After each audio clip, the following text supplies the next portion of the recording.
سیدنا حضرت خواجہ غریب نواز علیہ الرحمہ ہندوستان آئے اور اسلام کی تبلیغ فرمائی، مگر اس سے قبل میں چاہتا ہوں کہ پیارے آقا علیہ الصلوۃ والسلام نے ارشاد فرمایا، صحابہ کرام کا مجمع تھا، آپ نے فرمایا کل میدان محشر میں تمہارا نام لے کر کے تمہیں پکاروں گا۔ صحابہ نے کہا یا رسول اللہ، کیا میرا نام اپنے تمام امتیوں کے نام لے کر کے آپ پکاریں گے؟ تو پیارے آقا علیہ الصلوۃ والسلام ارشاد فرماتے ہیں، ہاں میں تمہارا نام جانتا ہوں، اس لیے کہ تمہارا درود پڑھنا جو فرشتے میری بارگاہ میں پیش کرتے ہیں تو تمہارا نام لے کر کے پیش کرتے ہیں، اور اسی کی برکت کی وجہ سے ان غلاموں کا نام لے کر کے میں میدان محشر میں یاد کروں گا۔ سبحان اللہ۔ ساتھ ہی ساتھ ارشاد فرماتے ہیں کہ میدان محشر میں تمہارا والی بنوں گا، یعنی جو گنہگار امتی جن جن جگہوں پہ پھنسے گا وہاں سے نکالنے کا کام میں کروں گا۔ یہ کون فرما رہے ہیں؟ شہنشاہ دو عالم صلی اللہ علیہ وآلہ وسلم ارشاد فرماتے ہیں۔ تو اس لیے ہمیں اور آپ کو چاہیے کہ اگر ان نعمتوں سے ہم سرفراز ہوں، اگر آپ چاہتے ہیں کہ پیارا آقا علیہ الصلوۃ والسلام کی توجہ آپ کی طرف میدان محشر میں ہو،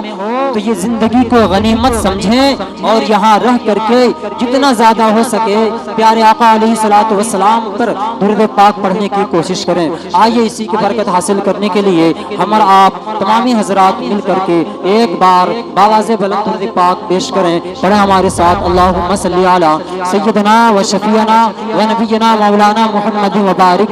صلی علیہ صلاۃ و سلام علیک یا رسول اللہ یا حبیب اللہ صلی اللہ تعالی علیہ وآلہ وسلم۔ شاعر کہتا ہے، عطائے مصطفیٰ آل شہ ابرار ہیں خواجہ، عطائے مصطفیٰ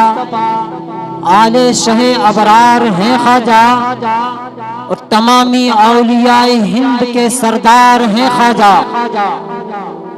عطائے مصطفیٰ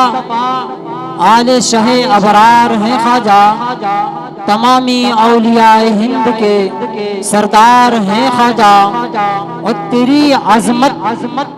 عظمت کے جو منکر ہوئے وہ ہو گئے رسوا، تیری عظمت کے جو منکر ہوئے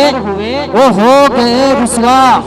تیرے در سے پھرا جو دہر میں، تیرے در سے پھرا جو دہر میں او خار ہے خواجہ، تیرے در سے پھرا جو دہر میں او خار ہے خواجہ، تمامی اولیاء ہند کے سردار ہیں خواجہ۔ ساتھ ہی ساتھ سیدنا حضرت خواجہ غریب نواز علیہ الرحمہ کی شان میں یہ شاعر لکھتا ہے کہ وہ جس کی سیرت اطہر پہ لاکھوں ہو گئے شیدا، وہ جس کی سیرت اطہر پہ لاکھوں ہو گئے شیدا، رسول ہاشمی کے او علم بردار خواجہ ہیں، رسول ہاشمی کے او علم بردار خواجہ ہیں۔ حضرات محترم، حضرت سیدنا خواجہ معین الدین چشتی اجمیری علیہ الرحمہ جب حرمین شریفین کے لیے تشریف لے گئے تو وہاں سے پیارے آقا علیہ الصلوۃ والسلام کا حکم پا کر ہندوستان کی طرف سفر کرنے کا ارادہ کرتے ہیں۔ اس سے قبل میں آپ کو بتا دوں کہ حضرت سیدنا خواجہ غریب نواز علیہ الرحمہ سنجر کے ایک گاؤں میں پیدا ہوئے، اور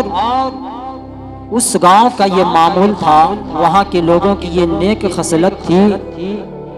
کہ جتنے بھی گاؤں والے تھے وہ نماز پنجگانہ تو پڑھتے تھے، لیکن ساتھ ہی ساتھ نماز تہجد کی بھی حفاظت کیا کرتے تھے۔ سبحان اللہ۔ آج کی اس برائی بھرے دور میں نماز تہجد تو دور کی بات ہے، لوگ نماز پنجگانہ کی حفاظت نہیں کر رہے ہیں، لیکن وہ ایسا دور تھا، ان کے گاؤں والے ایسے تھے، پوری بستی کی آبادی ایسی تھی کہ کوئی ایسا گھر نہیں تھا جس گھر میں نماز تہجد کا اہتمام اور انتظام نہیں کیا جاتا۔ وہاں اس طریقے سے ماحول بن گیا تھا کہ لوگ تہجد کے لیے اٹھتے اور ایک دوسرے کو جگایا کرتے تھے۔ ایک دفعہ ایسا ہوا کہ صبح کی سفیدی نمودار ہو گئی۔ آپ کو پتا ہے کہ سورج نکلنے سے پہلے جب صبح کی شروعات ہوتی ہے، رات کی تاریکی کی جاتی ہے، تو آسمان کے کنارے سے ایک سفیدی نمودار ہوتی ہے جو اس طرف اشارہ ملتا ہے کہ صبح اب ہو چکا ہے اور رات جا چکی ہے۔ تو جب لوگوں کی آنکھ کھلی تو کیا دیکھتے ہیں کہ صبح ہو گئی ہے، صبح کی سفیدی نمودار ہو چکی ہے۔ تمام گاؤں والے اکٹھا ہوئے اور اکٹھا ہو کر کے کہنے لگے کہ یہ کیسے ہو سکتا ہے، یہ کیسے ممکن ہے کہ سارے سو جائیں، ہو سکتا ہے کوئی ایک کی آنکھ نہ کھلے لیکن سارے لوگ سو جائیں، یہ کیسے ہو سکتا ہے۔ ابھی مشورہ کر ہی رہے تھے کہ انہی کے درمیان ایک 90 سالہ بزرگ حاضر تھے، ان کے پاس وہ لوگ تشریف لے گئے اور اپنا واقعہ سنانے لگے، بتانے لگے کہ حضور آپ یہ بتائیں کہ آخر یہ معاملہ کیا ہے۔ پھر اس بزرگ، اس دانشمند شخص نے کہا کہ یہ روشنی جس جگہ سے نمودار ہو رہی ہے، چلو چل کر کے دیکھتے ہیں کہ یہ روشنی کہاں سے آ رہی ہے۔ اس لیے یہ صبح کی سفیدی جو جس طریقے سے ظاہر ہوتی ہے، یہ روشنی نہیں ہے۔ جب سارے لوگ متفق ہو کر اس گھر کے قریب پہنچے تو کیا دیکھتے ہیں کہ اس گھر کے صحن سے ایک روشنی پھوٹ رہی ہے، اور وہ روشنی اس قدر ظاہر ہے کہ اس روشنی کی وجہ سے لگ رہا ہے جیسے صبح ہو چکا ہو۔ جب پتہ لگایا گیا کہ آخر ماجرا کیا ہے تو پتہ یہ لگتا ہے کہ حضرت سیدنا خواجہ غریب نواز علیہ الرحمہ، ان کے والد محترم حضرت غیاث الدین علیہ الرحمہ پکار اٹھتے ہیں کہ یہ کوئی روشنی دوسری روشنی نہیں ہے، یہ کوئی اور نور نہیں ہے، بلکہ میرے گھر میں میرا ایک لخت جگر پیدا ہوا ہے اور اس کے پیدا ہونے کی وجہ سے یہ روشنی پھوٹ رہی ہے جس کی وجہ سے تمہیں لگ رہا ہے کہ صبح ہو چکا ہے۔ سبحان اللہ، سبحان اللہ۔ جو شخصیت اس دنیا میں آئے اور آتے ہی پوری دنیا کو روشن کر گئے، کیوں نہیں اللہ تبارک و تعالی ان کے ذریعے سے اسلام کو پھیلاتا؟ کیوں نہیں پیارے آقا علیہ الصلوۃ والسلام ہندوستان میں جانے کی انہیں اجازت دیتا؟ الغرض حضرت سیدنا حضرت خواجہ غریب نواز علیہ الرحمہ حج عمرہ کی نیت سے مدینہ طیبہ تشریف لے جاتے ہیں۔ وہاں لے جانے کے بعد آقا علیہ الصلوۃ والسلام کی بارگاہ میں حاضری دیتے ہیں، مراقبے میں رہتے ہیں۔ اس کے بعد کچھ ہی دیر میں کیا دیکھتے ہیں کہ پیارے آقا علیہ الصلوۃ والسلام خواب میں تشریف لائے اور کہا بیٹا معین الدین تم ہندوستان چلے جاؤ اور وہاں جا کر کے اسلامی حکومت قائم کرو، وہاں جا کر کے اسلام کو آباد کرو، وہاں کے لوگ جو کفر و شرک میں مبتلا ہیں انہیں کفر و شرک سے نکال کر کے اسلام کے راستے پر لے آؤ۔ جب یہ حکم ملا تو اس سے پہلے کہ وہاں سے آقا کے حکم کو پا کر چلتے، اس سے قبل میں آپ کو بتا دوں کہ ہندوستان کی سرزمین پر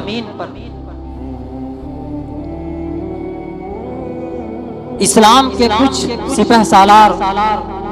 دین اسلام کی تبلیغ کے لیے تشریف لا چکے تھے۔ محمد بن قاسم نامی شخص جو کابل تک آیا تھا اور ان کے چند ساتھی آئے تھے اور اسلام کی وہ دعوت دیے، چند لوگ مسلمان بھی ہوئے تھے، لیکن وہ عباسی حکومت تھا۔ عباسی حکومت میں کچھ آپسی معاملات خراب ہونے کی بنیاد پر وہ دوبارہ پھر وہاں سے واپس چلے گئے اور جو لوگ اسلام لائے تھے پھر اسی اندھیرے میں بھٹک کر کے رہ گئے، مکمل طریقے سے اسلام کا اجاگر نہ ہو سکا۔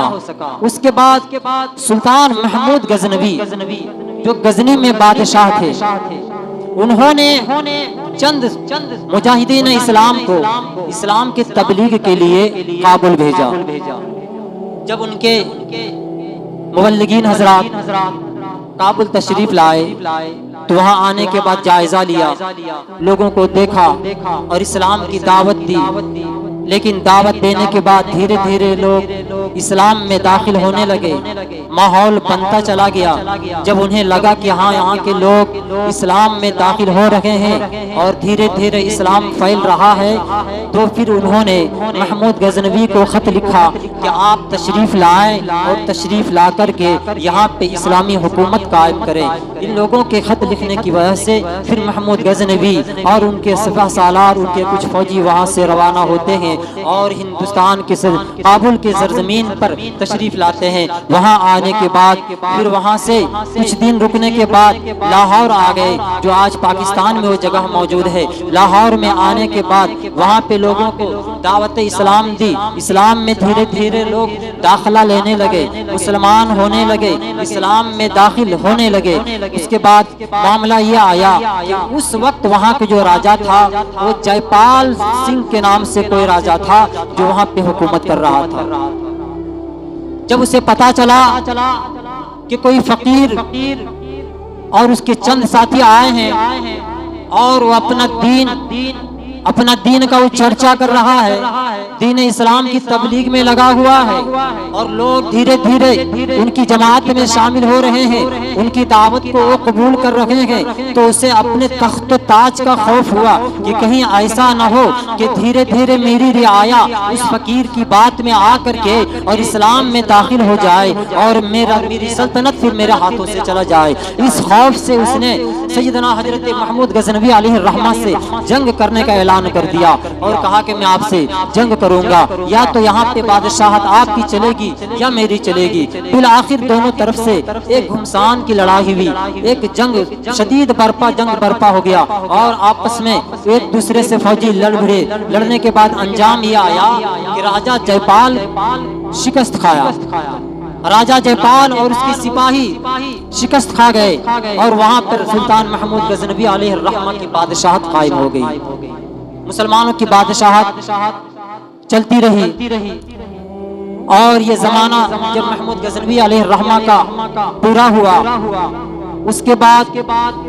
شہاب الدین محمد غوری، جن کا نام آپ حضرات نے سنا ہوگا جو تاریخ پڑھتے ہیں، شہاب الدین محمود غزنوی علیہ الرحمہ یہ بادشاہت کے تخت پر فائز ہوئے اور اسی کے دور میں پرتھوی راج چوہان بھی اس ایریے کا راجا تھا۔ اب پرتھوی راج چوہان ایک بہت ہی بڑا ظالم شخص تھا اور اس کے ظلم کے تلے مسلمان دھیرے دھیرے تکلیف میں محسوس کرنے لگے، مسلمانوں کو ستایا جانے لگا۔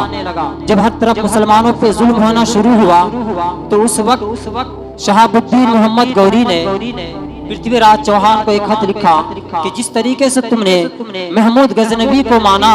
اور ان کی سلطنت میں امن و سکون کے ساتھ زندگی گزارنے کا سبوں کو موقع ملا، میں چاہتا ہوں کہ یہ ظلم کو تم چھوڑ دو اور اپنی انصاف کے ساتھ اپنی حکومت کو قائم رکھو۔ لیکن یہ ظالم شخص تھا، اس نے اس کی بات نہ مانی۔ بالآخر معاملہ بگڑ گیا اور بگڑنے کے ساتھ پھر بات لڑائی تک آ جاتی ہے۔ دونوں کے درمیان میں پھر سے دوبارہ ایک جنگ شروع ہوتا ہے اور یہ جنگ جب ہوا تو یہ جو راجہ تھا، اس راجے کے اندر ایسی خوبی تھی، پرتھوی راج چوہان جو ایک خطیب بھی تھا، جب یہ کہیں پر اپنی فوج کو لے کر پہنچتا تو ان فوجیوں کے اندر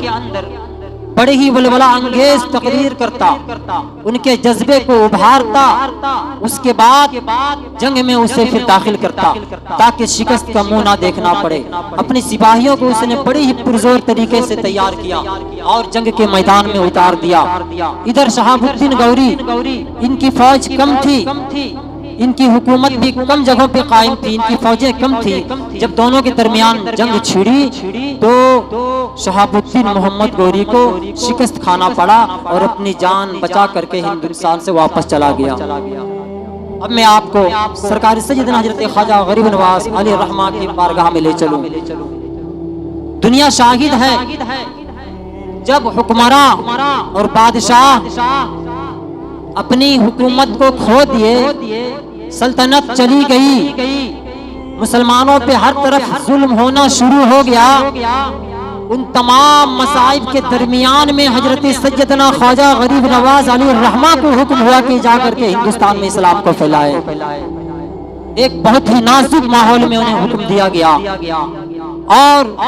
جب بادشاہ اپنی حکومت کو ہار جاتے ہیں تو تاریخوں میں یہ دیکھا گیا ہے کہ اس جنگ کو صوفیاء کرام پھر اس جنگ میں فتح یابی حاصل کرتے ہیں۔ حضرت سیدنا خواجہ غریب نواز علیہ الرحمہ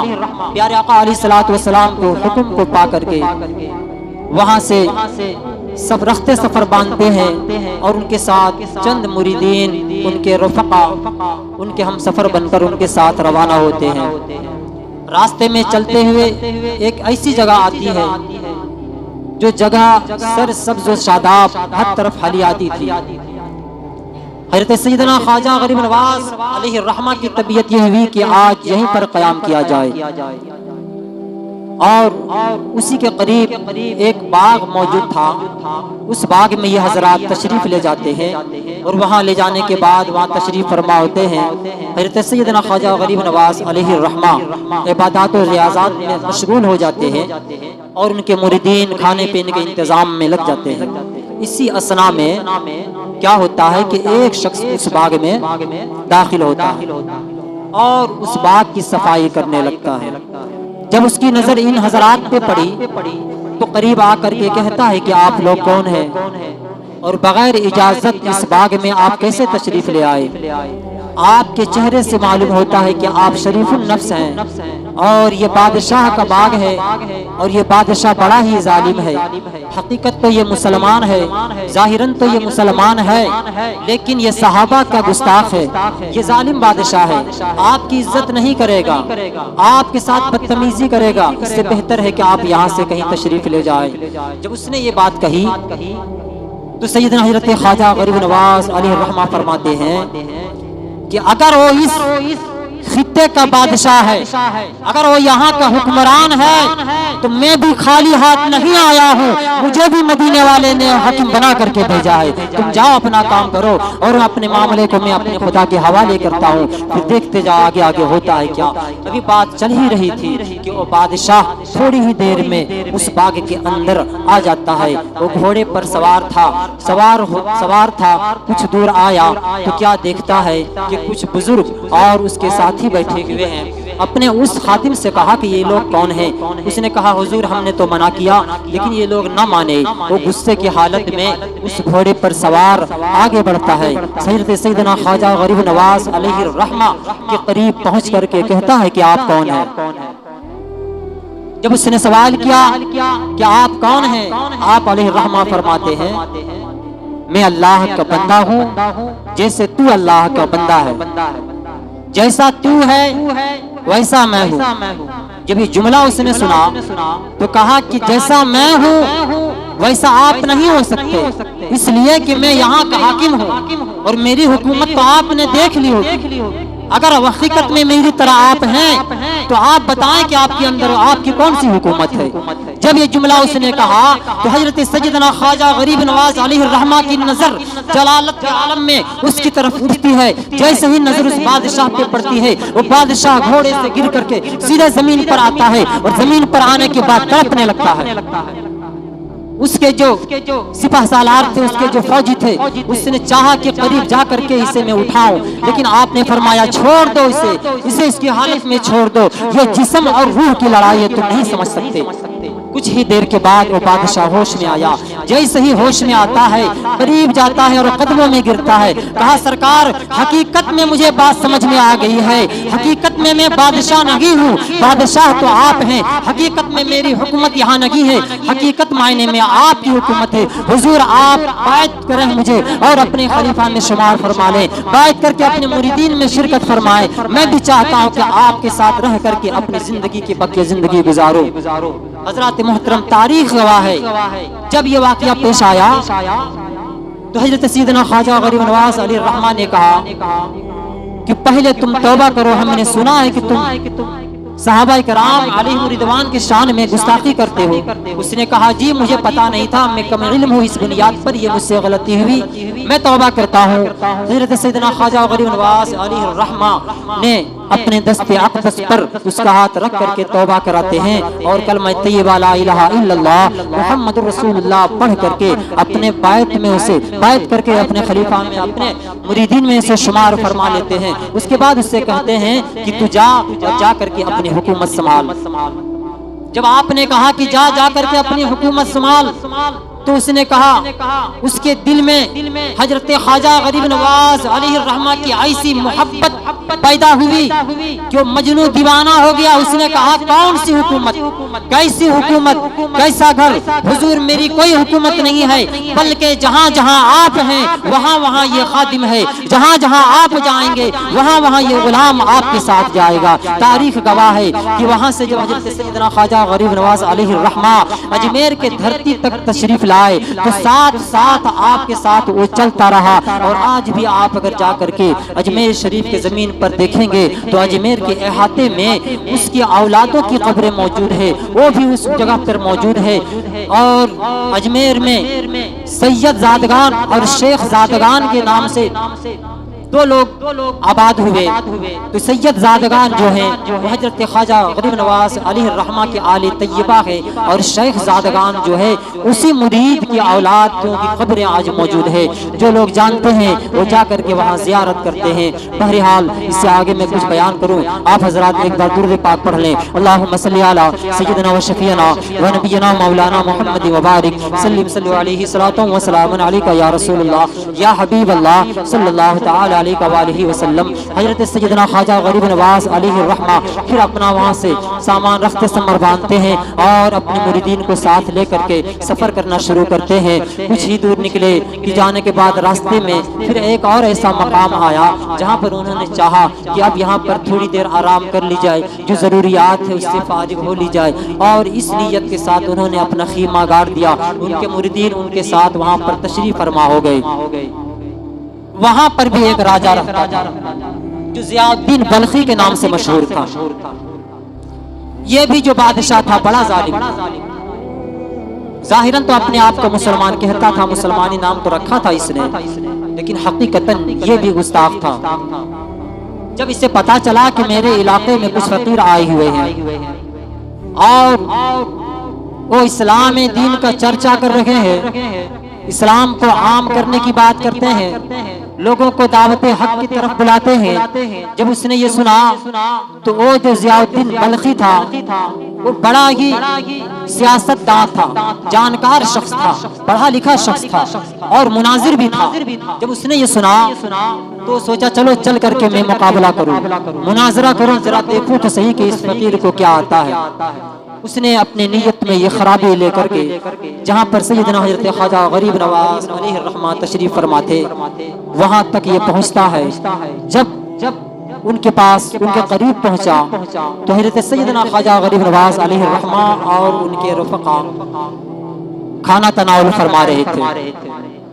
جب آپ کی نظر اس پہ پڑی تو آپ نے کہا ضیاء الدین آ جاؤ، آ کر کے کھانا کھا لو، اس کے بعد جس کام کے لیے تم آئے ہو مناظرہ کے لیے، کھانے کے بعد پھر مناظرہ کر لیں گے۔ جب یہ بات اس نے سنی